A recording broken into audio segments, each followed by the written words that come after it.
우리가 아버지 하나님 이 새벽에 피곤한 몸이었지만 주님이 주시는 힘과 은혜로 능력으로 새로워지길 원합니다. 우리를 만져주시고 우리를 지나가 주시고 역사하여 주시고 아버지 함께하여 주시옵소서. 우리가 드려지는 기도 가운데 하나님께서 아버지 주님 은혜로 역사하여 주셔서 살아계신 주님과 동행하는 하루가 될 수 있도록 주여 오늘도 세임 주시고 함께하여 주시옵소서. 예수님의 이름으로 간절히 기도드립니다. 오늘 마태복음 18장을 봅니다. 18장 1절부터 10절까지 말씀을 같이 합독하지요.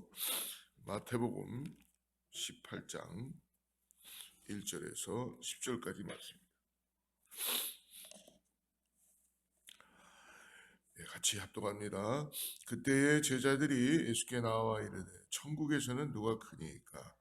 예수께서 한 어린아이를 불러 그들 가운데 세우시고 이르시되 진실로 너희에게 이르노니 너희가 돌이켜 어린아이들과 같이 되지 아니하면 결단코 천국에 들어가지 못하리라.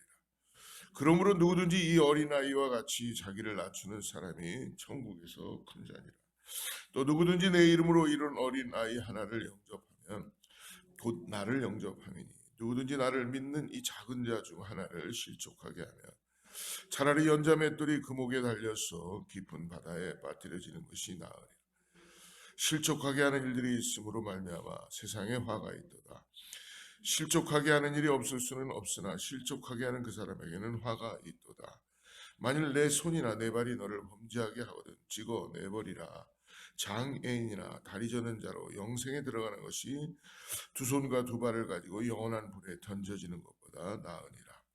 만일 내 눈이 너를 범죄하게 하거든 빼어내버리라.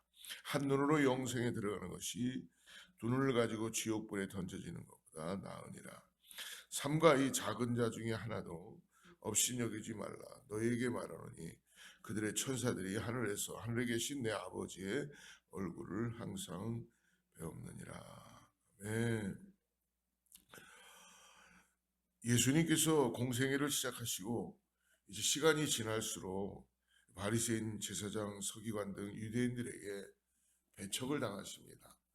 아마 이 배척하는 이 사람들도 예수님을 배척하는 중요한 이유는 뭐 여러 가지가 있겠죠. 자기들이 생각한 메시아가 아니고 또 더 나아가서 자기들의 유익을 위해서 있어야 되는 분인데 그렇지 않기 때문에 배척을 할 수도 있겠습니다.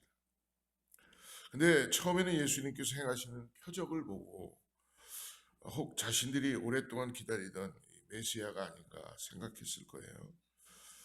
근데 예수님의 말씀과 삶이 자신들이 기대하는 메시아의 모습이 아니기 때문에 배척하는 것이죠.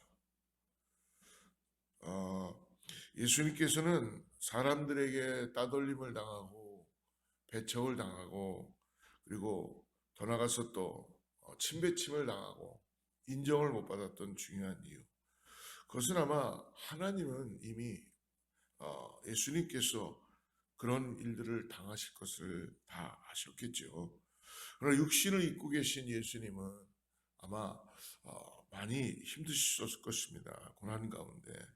그러나 특별히 베드로의 고백을 통해서 예수님은 그래도 이 땅에 하나님의 복음을 전해야 되는 이유를 분명히 깨달으셨을 것 같아요.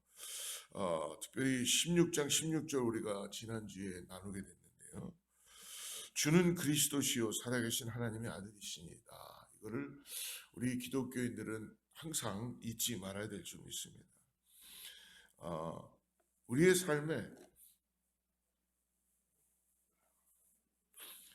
삶에 하나님에 대한, 예수님에 대한 믿음의 고백이 우리의 삶에서 고백이 안 될 때는 우리는 신앙생활하는데 많이 힘들어질 수 있습니다. 그러므로 예수님께서 이제 당신이 고난을 당하고 죽임을 당할 것이지만 3일 후에 부활할 것이다, 즉 살아날 것을 말씀하시는 것은 고난과 십자가의 죽음이 있다는 것을 말씀해 주시죠. 우리는 신앙생활하면서 누구나 다 고난받고 싶은 사람이 어디 있겠어요. 정말 이렇게 앞에 놓여있는 아름다운 강단꽃처럼 꽃만 보고 살면 얼마나 좋겠습니까? 인생이. 이것도 곧 시들죠. 인생은. 그렇기 때문에 주님을 바라보고 살아야 될 줄 믿습니다.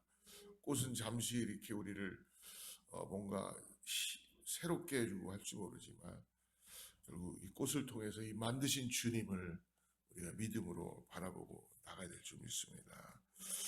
오늘 본문에서 예수님은 천국에 대해서 제자들에게 가르쳐 주세요.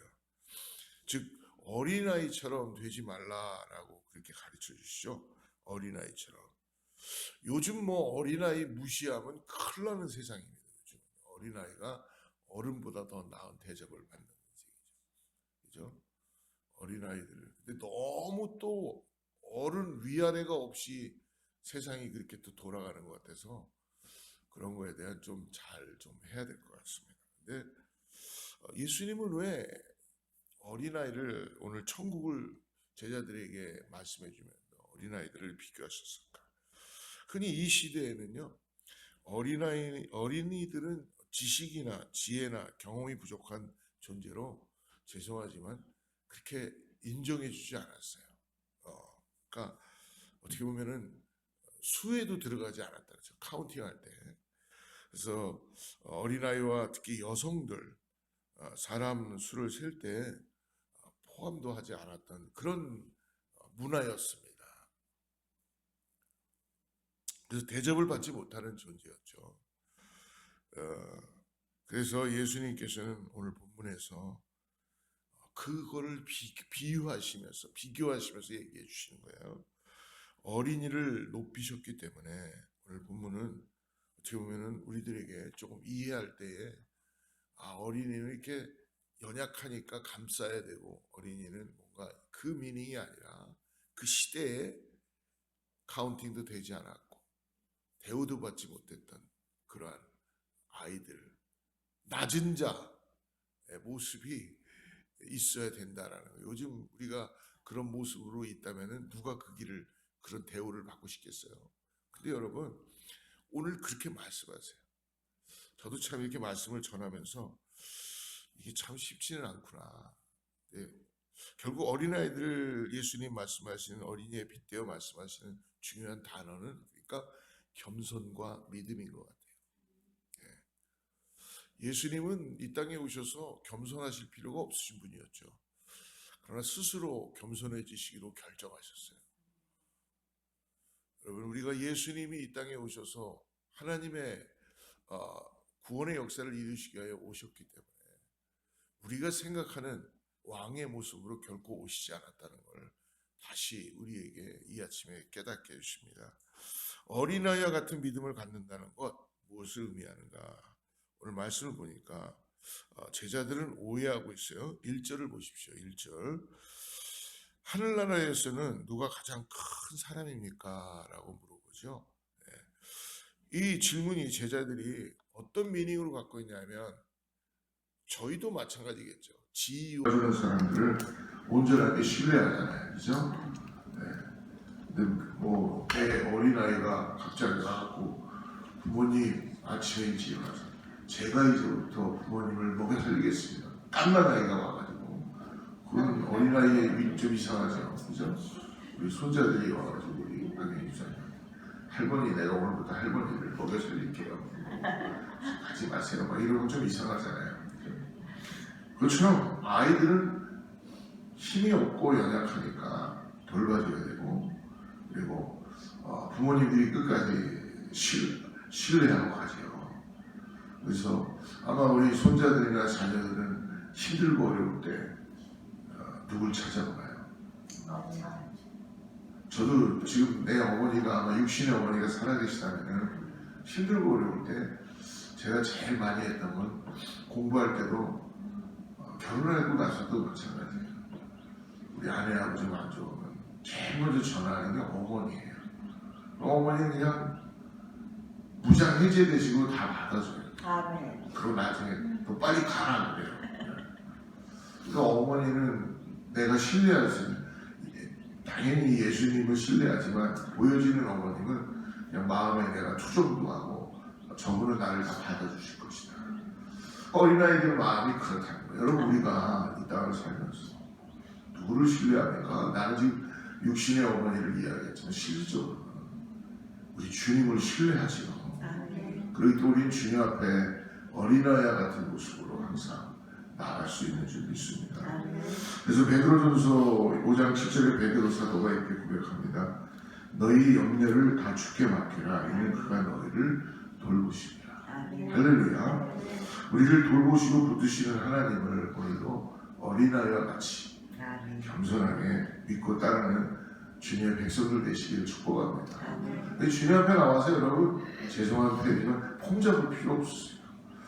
주님 앞에 나와가지고 주여 내가 할렐루야 이렇게 주님 그냥 저 아파요. 힘듭니다. 주님. 그렇게 그냥 부모에게 말하듯이 하면은 주님께서 다 들어주시고 또 위로해 주시고 회복시켜 주시고 또 대신 짊어져 주시죠. 그러므로 6절부터 10절은요 다른 사람을 걸려 넘어지게 하는 것에 대한 경고입니다.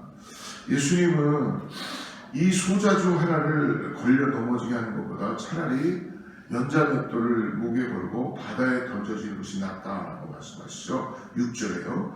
주님의 이 말씀은 우리가 삶을 살아가는 방식과 다른 사람을 대하는 방식에 좀 더 신중해야 된다라는 걸 말씀합니다. 여기서 실족해 한다라는 원어의 뜻은요 스칸달로이라는 스칸달로라면 여러분 우리 영어로 좀 더 변화돼서 나온 말이 바로 스캔들입니다. 스캔들. 즉 무슨 뜻이냐면 장애물이나 함정이나 유혹이라는 뜻입니다. 즉 나로 인하여 다른 사람이 범죄하게 된다. 그 유혹하거나 함정하거나 그런 마음의 자세나 그런 애티튜드로 살지 말라는 것입니다. 근데 누가 그렇게 산다고 하겠어요? 그러나 나도 모르게 우리는 지난 주일날 나눴듯이 포네이모, 디아크라는 의롭음을 칭함을 받은 자의 삶을 못 살고 아직도 우리는 그 아간의 모습처럼 항상 그런 포네이모 이게 옳은 것 같은데 나의 유익을 위해서만 살아가는 모습이 있지 않습니까? 내가 다른 이들이 범죄하게 되고 피해를 준다면 그에 대한 책임을 내게 져야만 한다고 분명히 예수님은 말씀하셨음을 기억하고 나 자신의 자존심이나 지위에 대한 욕망 때문에 다른 사람에게 해를 끼치는 일이 없도록 해야 할 것입니다. 정말 특별히 교회의 책임을 맡은 우리들은 더욱더 이런 것에 대한 돌아보면서 제일 실수하는 게 뭘까요? 저 같은 경우는 제일 실수하는 게 결국 말인 것 같아요. 말은 주소 담을 수 없잖아요. 그죠? 주소 담을 수 없어요. 그래서 신중해야 되겠더라고요. 차라리 내가 신중하지 않으면 기도만 하고 있는 거예요. 그냥 계속. 그럼 저 사람이 말을 하겠죠. 계속 듣고 내 마음속에서만 계속 기도하고 그렇게 하는 게 가장 좋지 않아요. 왜냐면 제가 경험해 보니까 어떨 때는 그 자리를 떠나고 나면은 내가 이런 말들을 많이 주님의 마음으로 하지 못했구나. 그리고 또 어떨 때는 막 영적으로 굉장히 피폐해져 있고 황폐해져 있는 데서는요 막 말들도 자기들이 무슨 말 하는지 모르는데 결코 사람들의 마음을 이렇게 위로하고 그런 말이 나오지 않는 경우가 많이 있어요. 저는 감사하게도 우리 교회 소그룹 모임이나 또 우리 교회 모든 성도들이 결국 기도해야 돼요. 기도하고 받아들이는 나도 이게 뭐가 전신갑주의 준비가 돼야 되고 왜 결국 인간들이 내뱉는 말에는 다 좋은 말만 있는 건 아니기 때문에요. 결국은 우리가 주님 안에서 항상 전신갑주를 입고 잘 분별하여 나가야 될 줄 믿습니다. 마지막으로 그러므로 겸손과 봉사에 대한 부름이 있다는 것을 오늘 깨닫게 해주십니다. 결론적으로 어린이와 같이 되라라고 예수님께서 말씀하신 것은요 겸손과 섬김과 믿음을 강조하신 거예요. 사랑하는 성도 여러분, 우리는 하나님을 신뢰하고 필요한 모든 것을 그분께 의지하도록 부름받았기에 오늘을 살아가면서 우리가 해야 될 건 뭡니까? 먼저 그의 나라와 그의 일을 구합시다. 아멘. 우리가 할 수 있는 일은 그거죠. 그럼 하나님께서 우리에게 겸손과 사랑으로 다른 사람을 섬기도록 부름을 주셨다는 걸 잊지 마시기 바랍니다. 항상 우리 자신들이 바라볼 때 하나님께서 우리에게 어린아이와 같은 믿음과 겸손을 갖도록 우리를 부르셨다는 것 잊지 마시고, 오늘 어떤 상황이 되어도 주님만을 신뢰하고 나아가는 저와 여러분들에게 축복합니다. 여러분, 말씀을 마치면서 오늘 우리 이렇게 기도했으면 좋겠습니다. 내가 지금 추구하고 내가 지금 바라보고 내가 지금 기도하는 게 어디에 초점이 맞춰 있는가 한번 우리 그런 마음으로 질문해보고 우리 자신들을 점검해봤으면 좋겠어요. 분명한 건 주님이 말씀해 주시는 건 뭐예요? 천국에 들어가는 자는 이 세상의 초점으로는 죄송합니다만 못 들어간다는 거예요. 우리가 아무리 구원받았다고 외쳐도 나의 삶이 지금 이 세상의 초점이 맞춰 있다면, 신앙인의 초점과 세상 사람들, 특히 제자들까지도 지금 나를 다 버렸는데도 천국에 대한 비유를 얘기해 주시잖아요. 결국은 예수 그리스도를 통해서만이 우리 하나님의 나라를 갈 수 있다는 것을, 살 수 있다는 것을 말씀해 주신 것 같습니다. 그러므로 오늘 내 마음이 힘들고 어려워도 여러분, 완전히 기도하고 이 모든 것을 다 위치와 방향과 그리고 속도와 이런 모든 것들을 그리스도에게 맞추시기를 간절히 축복합니다. 내가 할 수 없을 때조차도 여러분, 그것이 바로 우리가 이 세상의 기준이 아니라, 이 세상의 기준이 우리에게 얼마나 많아요. 그죠? 이분 신앙생활하는 것도, 기도하는 것조차도, 성경 보는 것조차도 잘못하고 우리는 아직도 이 세상의 기준의 잣대로 하는 것을 지금 주님을 말씀해 주신 거예요. 세상의 기준이 아니다. 내가 더 높아지려고 하는 것, 내가 더 뭔가 낮으려고 하는 것, 내가 더 많아지려고 하는 것이 아니라 더 낮아지려고 하는 것. 누구나 그 길을 가고 싶지 않아하죠. 우리가 기도하는 일도 내가 혹시 더 높아지려는 거 아닌가요? 아니면 내가 더 많이 가져보려고 하는 거 아닌가요? 그러면 그게 아니라고 말씀해 주십니다. 이거는 철저하게 성령 안에서 내가 부서져야지만이, 주님을 바라봐야지만이 모든 걸 다 내려놓고 어린아이와 같은 겸손과 믿음으로 나아갈 수 있는 줄 믿습니다.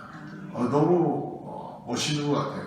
그런 우리 모두가 되기를 축복합니다. 결코 잃은 것 같지만 잃은 게 아니라요, 그게 정말 천성을 향하여 달려나가는 참된 신앙인의 모습인 줄 믿습니다. 오늘 사랑하는 성도 여러분들, 하루를 살면서 일터에서나 아니면 여러분 가정에서 어디서도 오늘 신앙의 초점으로 주님께 맞추고 한번 우리 자신들을 돌아보며 나가시기 축복합니다. 기도하겠습니다. 하나님 아버지 감사합니다. 오늘도 사랑하는 성도님들이 어린아이를 높이시고 축복하시는 주님을 바라봅니다.